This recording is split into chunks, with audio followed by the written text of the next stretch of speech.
Gusto naman po ang inyong experience sa pag-a-apply ng trabaho? Mahirapan po ba o madalian? Bakit? Oo, medyo. Ang pag-aaral ng trabaho, ano yan, tiyaga yan. Kasi, kagaya ng sa akin, hindi lang naman isa ang aking in-applyan na trabaho. Hindi lang talaga dapat isa.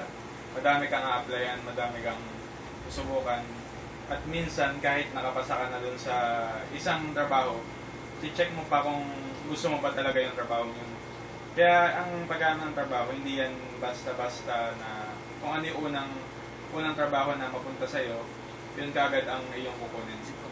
I-check mo lahat kung gusto mo ba yung sweldo, gusto mo ba yung napag-aralan, swak ba sa napag-aralan mo. So, hindi ganun kadali. Masabi kong hindi madali talaga maghanap ng trabaho ngayon. Nahirapan po ba kayo sa kursong kinuha niyo? Oo, ang course ko medyo mahirap nga siya. Hindi siya, medyo specialized ang course ko, hindi siya ganun. Sa aming batch, 40 kami na nag-take ng course ko. Nag-graduate, 15 lang.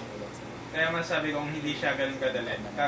Pero kung matyaga ka at alam mo na at willing ka na mag-sacrifice, kaya mo, makakayanan mo yung course na yun.